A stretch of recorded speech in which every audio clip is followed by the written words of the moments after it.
nowadays, when people watch movies, they like to go digital on their PlayStations or Xboxes, or if they download like an app or whatever, they ask their fucking Alexa hockey puck thing or whatever the hell it is. Alexa, show me Netflix, show me fucking Hulu or Amazon Prime or whatever the fuck it's called. A lot of people like to ask and go to a specific app to watch their shit. Now, for me though, I used to watch TV all the time, and I mean actual television. Like turn the fucking TV on and just watch whatever when TV was actually good. But that's not the case anymore. And when I watch movies, I like to go practical. When the between both modern and classic, for the modern stuff, I got some Blu-rays. I got Blu-rays in my stash I like to collect every once in a while, every chance I get, and put some new stuff in the stash and grow it more and more. When it comes to the old films from all those years ago, I like the VHS tapes. That's how I am. I go practical. I got a VHS player that works. The PlayStation I got, I'll use that for Blu-ray since it has a built-in Blu-ray player. Very nice. But most of the time, I'm just going back watching my VHSs because I got good shit in there. I got a couple bad stuff and a couple mediocre stuff. But I said to myself, we're going to watch a horror movie tonight. We are going to sit down and watch a beautiful, celebratory horror movie just for your own pleasure and convenience. And maybe if it's a specific one, maybe you'll get the encouragement to get on, load up your fucking OBS, press that record button, and actually write down some notes and talk about a specific horror film. And ladies and gentlemen, I had to come to that decision for this movie that I picked out. Out of all the horror movies I could have watched or decided throughout the whole entire vault of the horrors from the 1920s up into, I can say, at least within my own personal range of preferences, 1980s. Hell, I'll throw in the 90s, just like in music. I'll throw in the 90s once in a while. But within the preferences, especially with what I know best, I chose the 1980s. As for what I chose in the 80s, I went with this one. Front, spine, back, fucking print date that's not even there, paper label, whatever the hell it is. And yes, I did rewind my tape after it was done, so when I'm done watching it, I can return the shit back to fucking Blockbuster. Oh wait, that's not existing anymore. Fuck me. So I decided to watch Friday the 13th. Why? I just chose it. And here I am with the decision to come on camera and talk to you all about it. So, Friday the 13th, I might as well set it down nicely. Turn this over a little bit so you can see my little display there. So, I'm going to cup. So, Friday the 13th, ladies and gentlemen. Now, before I go into my little review about this movie, I'm just going to say this.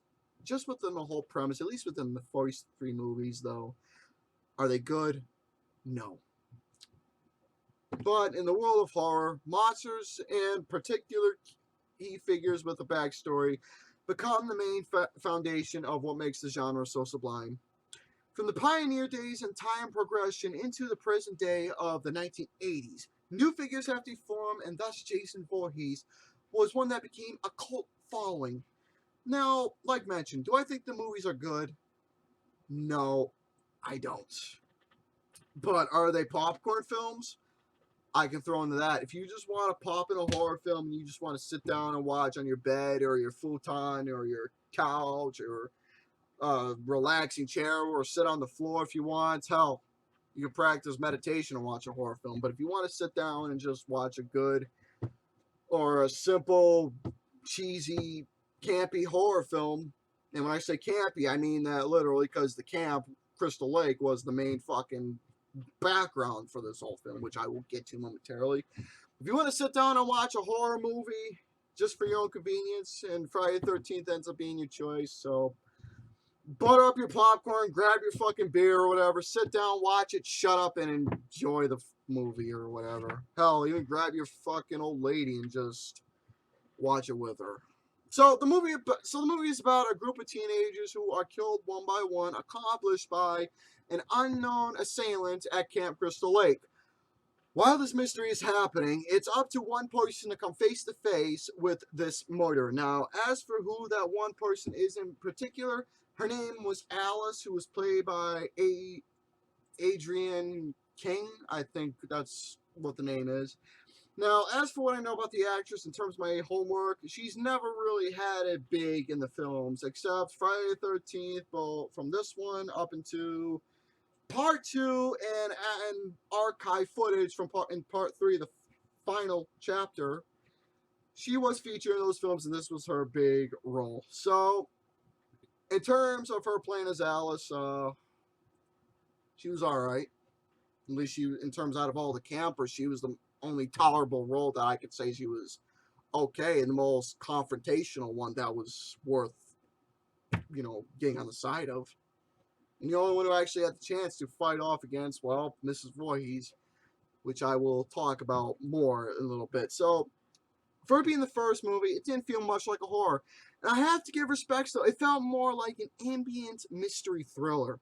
Because the killer stays in a POV perspective once the murders are being committed. And while each situation, the campers are in a different territory, obviously the kills are different. It stays in the point of view perspective. And, well, you're trying to figure out exactly who the hell it is. I understand that there's going to be a key figure in Jason's life that will appear, but at the point when you're first time watching, you're just trying to figure out exactly who it is. So I try to go back and have that mindset exactly how this mystery is working out. Who is this killer and this mystery figure that is an insane lunatic? Now, as for the whole entire campus itself, other than Alice, you obviously see the adolescence of teenagers. Hormones are going nuts. They're having fun, etc. The acting from the campers, for me, was just way too silly for me to take serious as the whole entire film progressed. And it was just like that in the first act of the film. The campers are at Camp Crystal Lake. You see the one girl, Annie, I think her name was, trying to get her way to Camp Crystal Lake. But she ends up getting killed off in the very beginning aspect of the movie. So the campers are obviously having fun. They're being teenagers and all that. And throughout the whole first act, not much was going on. It was just them acting ridiculous and just stuff that was not even watchable for me.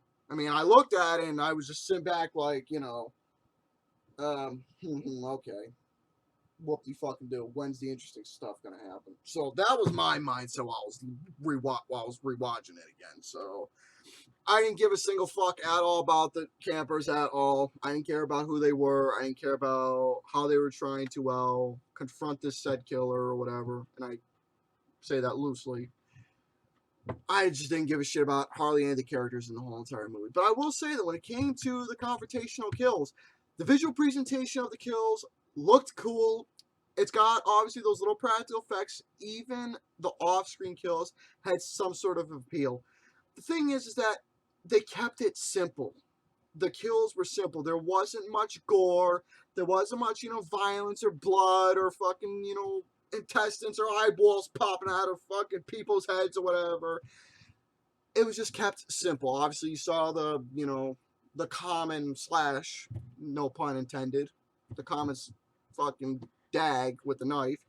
And when it comes to, slash or horror films, a knife is usually the common weapon. That or a machete or some sort of chainsaw.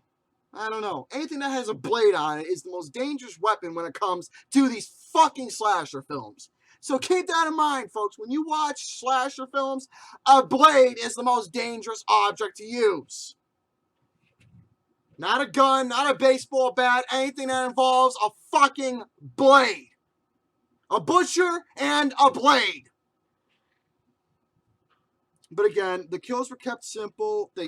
The whole entire background itself with whatever room that each one was in, whether it was, their bedroom or the bathroom or outside or whatever, each environment was different. And the way that it was set up was obviously you knew it was going to happen because of the whatever the hell it is, the Jason meter or whatever it was, the Jason noise or the suspense of what's going to become the kill.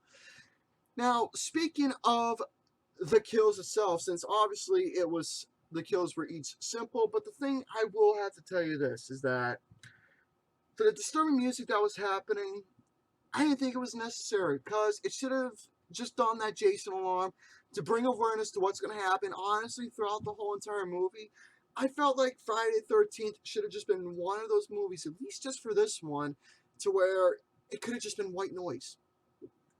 The white noise, you just hear the fear in the voices, you hear the hard breathing, you hear the killer coming off and just hear them running. You see that visual presentation, you hear the running from them.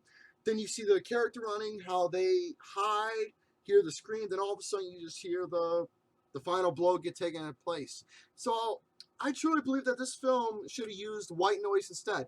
Set up that Jason suspenseful alarm, then let it continue riding into the white noise to bring a much more believable fear. So I believe that concept would have done really well for this movie. Now, as for the whole entire second act, throughout the storm, the camp counselors find themselves, obviously, in, like mentioned, solitude locations, just doing their thing, and getting killed without warning, but it was kept simple. Now, let's talk about the main attraction in this whole entire movie, where Alice was the last one standing. She meets with Jason Voorhees, and obviously the confrontation happens to where Alice is in trouble. She meets Mrs. Voorhees, and Mrs. Voorhees fucking starts going haywire. Tells a story about how Jason ended up drowning and how the camp counselors were, finger banging each other. And they didn't hear him crying. All of a sudden, that went that, and she killed the camp counselors who were, playing peekaboo with each other. And now Mrs. Voorhees is now a lunatic, and she kills every single camp counselor because they didn't save her boy. And this was the best part of the whole entire movie, too! Because this is where the main story actually takes place. It just had to be let until the final act of the movie for it to be awesome. Especially hearing the in-depth backstory. Even though he wasn't featured, even though Jason wasn't the fucking featured in the films in general, he was later came on as a psychopathic slasher who was unfucking defeatable with the goddamn hockey mask and all the other nonsense. He didn't come till way later.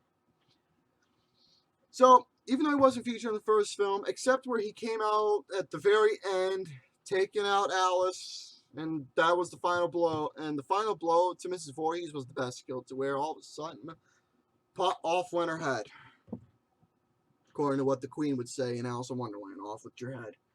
So Betsy Palmer, who played as Mrs. Voorhees, was the best thing about this film.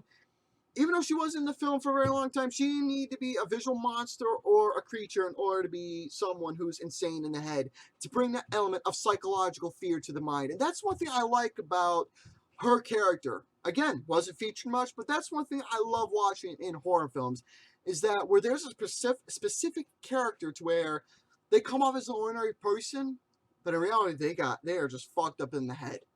I like that psychological horror. That's one of my personal favorites, is psychological in horror films. So that is the biggest attraction I really liked about this film.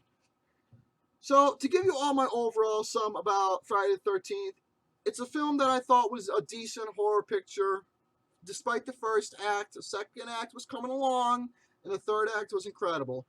It had a premise and a concept that was interesting. A backstory that could have at least stayed for just the 3 movies max. I would have at least accepted for that. But obviously, it then became a franchise. At least for me, the rest were fucking unbearable, to where they were cheesy, goofy, comedy, and intentionally laughter. However, the first 1980 movie is the birthplace of the franchise. The camera work for the kills, at least for some, kills were all over the place for a couple. I get the whole first person perspective, but it could have been a shy better, at least. It wasn't gory, shock value for the sake of it, and the movie itself was just kept simple, just an opening factor. So, Friday the 13th was a movie that I gave a 3 out of 5 to. When I go back and watch this particular one just to chop on popcorn, yeah, because I've seen this movie quite a few times, and I've already done that beforehand. I'll probably do it again whenever the fuck I feel like it, because I don't mind the first 3 movies, at least for watches, for the help. If I came on here and reviewed it, obviously I'd be telling you all my honest thoughts.